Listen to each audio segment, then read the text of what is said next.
Terima kasih atas kesempatan yang diberikan kepada saya. Perkenalkan, nama saya Desi Panggidai, NIM 1810032. Pada video kali ini, saya akan membahas tentang pembelian dengan harga yang lebih rendah dari nilai buku untuk mata kuliah akuntansi keuangan lanjutan 1. Sebelum kita masuk pada pembahasannya, mari kita cermati terlebih dahulu ilustrasi soal berikut ini. Dari ilustrasi soal tersebut, kita diminta untuk membuat ayat jurnal eliminasi dan kertas kerja konsolidasi serta laba bersih konsolidasinya.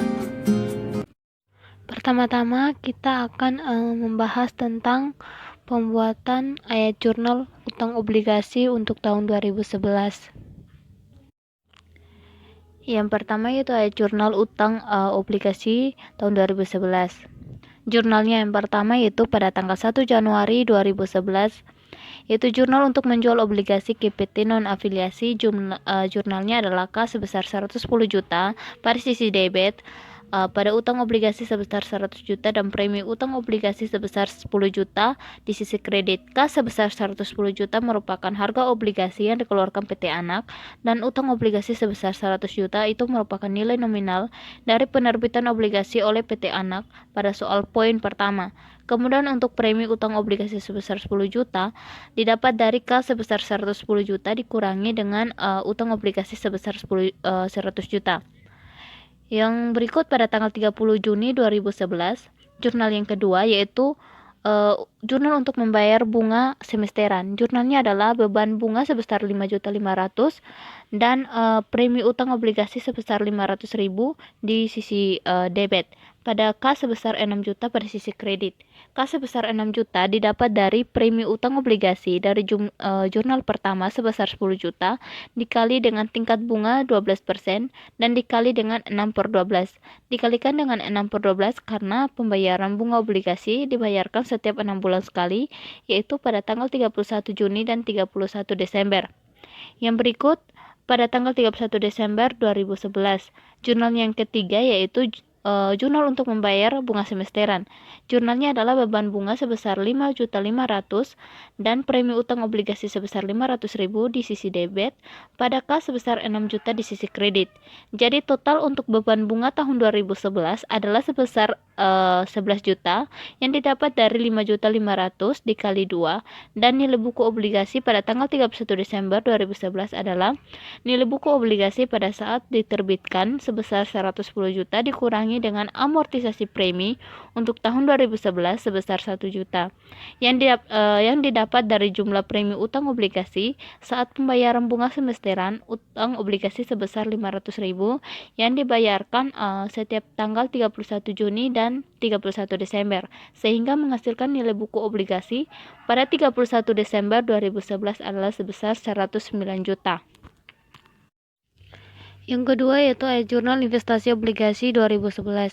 Pada tanggal 31 Desember 2011, jurnal yang keempat yaitu jurnal pembelian obligasi PT Anak dari PT non-afiliasi. Jurnalnya adalah investasi pada obligasi PT Anak sebesar 91 juta pada sisi debit, K sebesar 91 juta pada sisi kredit. Nilai 91 juta itu didapat dari informasi soal poin keempat di mana PT Induk membeli obligasi dari perusahaan non-afiliasi. Yang ketiga yaitu perhitungan keuntungan pelunasan konstruktif obligasi. Nilai buku obligasi PT Anak 31 Desember 2011 sebesar 109 juta dikurangi dengan harga yang dibayarkan PT Induk untuk membeli obligasi sebesar 91 juta sesuai informasi pada soal poin keempat, sehingga hasil untuk keuntungan dari pelunasan konstruktif obligasi adalah sebesar 18 juta. Yang keempat, ayat jurnal metode ekuitas dasar untuk tahun 2011. Jurnalnya yang kelima yaitu jurnal untuk mencatat dividen dari PT Anak. Jurnalnya adalah kas sebesar 24 juta pada sisi debit, investasi saham pada PT Anak sebesar 24 juta di sisi kredit.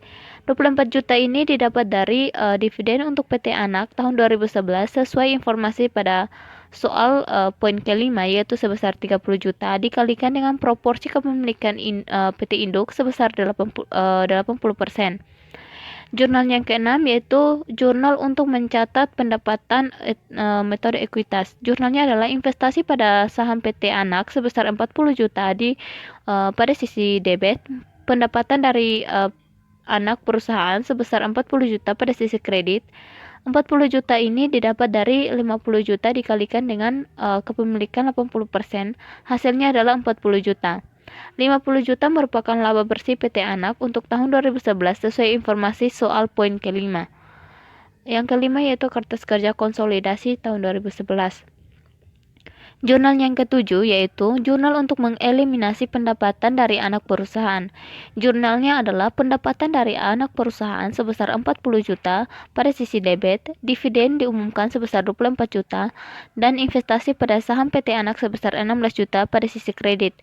40 juta diambil dari jurnal ke-6, sedangkan dividen diambil dari jurnal ke-5, dan 16 juta didapat dari pengurangan pendapatan dari anak perusahaan dan dividen diumumkan. Jurnal yang ke-8 yaitu jurnal untuk mengalokasi laba ke kepemilikan minoritas.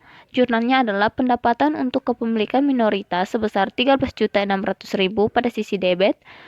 Pada dividen diumumkan sebesar 6 juta dan kepemilikan minoritas sebesar 7.600.000. 13.600.000 didapat dari laba bersih PT Anak untuk tahun 2011 sebesar 50 juta, sesuai soal ditambahkan dengan keuntungan pelunasan obligasi sebesar 18 juta, kemudian dikalikan dengan proporsi kepemilikan minoritas sebesar 20%. Dan untuk 6 juta didapat dari dividen yang diumumkan PT Anak sebesar 30 juta, dan untuk tahun 2011 dikali dengan kepemilikan minoritas sebesar 20%. Jurnal yang ke-9 yaitu jurnal untuk mengeliminasi saldo investasi awal. Jurnalnya adalah saham biasa PT Anak sebesar 200 juta dan saldo laba 1 Januari sebesar 100 juta di sisi debit. Investor pada saham PT Anak sebesar 240 juta dan kepemilikan minoritas sebesar 60 juta pada sisi kredit. 240 juta merupakan nilai buku dari pembelian saham PT Anak oleh PT Induk sebesar 80%, sedangkan kepemilikan minoritas didapat dari jumlah saldo laba dan saham biasa dikurangkan dengan investasi pada saham PT Anak. Jurnal yang ke-10 yaitu jurnal untuk mengeliminasi kepemilikan obligasi antar perusahaan. Jurnalnya adalah utang obligasi sebesar 100 juta dan premi utang obligasi sebesar 9 juta pada sisi debit, investasi pada obligasi PT Anak sebesar 91 juta, dan keuntungan pelunasan PT Anak sebesar 18 juta pada sisi kredit.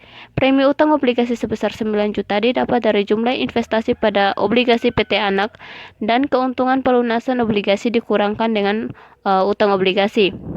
Yang keenam, kertas kerja konsolidasi pembelian kembali obligasi pada harga lebih rendah dari nilai buku. Di sini, untuk jurnal-jurnal yang ada pada kertas kerja konsolidasi akan dimasukkan pada kertas kerja konsolidasi, sehingga untuk bagian konsolidasi penjualan sebesar 600 juta ditambahkan dengan keuntungan pelunasan obligasi sebesar 18 juta, hasilnya 618 juta. Harga pokok penjualan 285 juta dijumlahkan dengan penyusunan dan amortisasi 70 juta.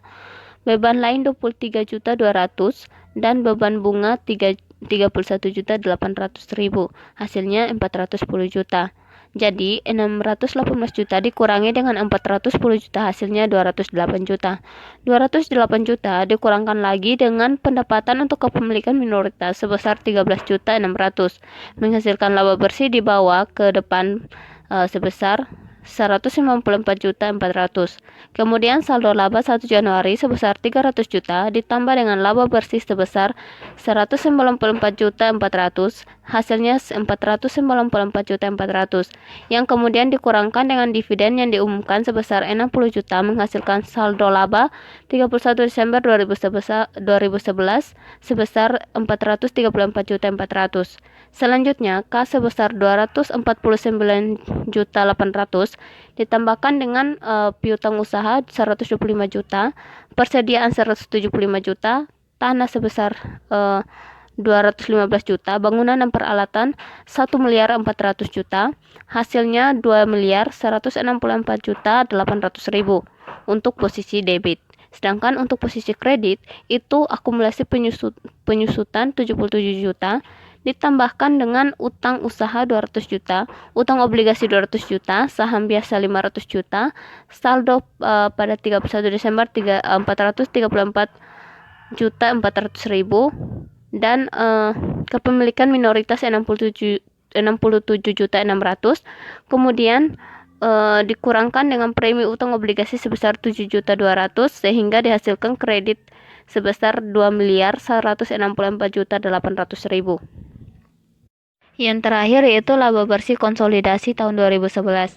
Laba operasi terpisah PT Induk sebesar 140 juta. Bagian PT Induk atas laba PT Anak yaitu laba bersih PT Anak sebesar 50 juta dijumlahkan dengan keuntungan dari pelunasan konstruktif obligasi sebesar 18 juta. Maka diperoleh laba di realisasi PT Anak sebesar 68 juta. 68 juta dikalikan dengan bagian proporsional PT Induk sebesar 80%, sehingga diperoleh bagian proporsional PT Induk sebesar 54 juta 400. Laba bersih konsolidasi tahun 2011 yaitu laba operasi terpisah PT Induk sebesar 140 juta dijumlahkan dengan 50 bagian proporsional PT Induk sebesar 54 juta 400. Maka diperoleh laba bersih konsolidasi tahun 2011 yaitu 194 juta 400. Yang berikut yaitu kepemilikan minoritas 31 Desember 2011. Nilai buku PT Anak 31 Desember 2011 yaitu saham biasa sebesar 200 juta ditambah dengan saldo laba sebesar 120 juta, maka diperoleh total nilai buku yang dilaporkan adalah sebesar 320 juta. 320 juta ditambahkan lagi dengan keuntungan dari pelunasan konstruktif obligasi sebesar 18 juta, sehingga diperoleh nilai buku di realisasi PT Anak sebesar 338 juta. Dari 338 juta ini dikalikan dengan 20% bagian pemegang saham minoritas. Maka diperoleh kepemilikan minoritas 31 Desember 2011 adalah sebesar 67 juta 600.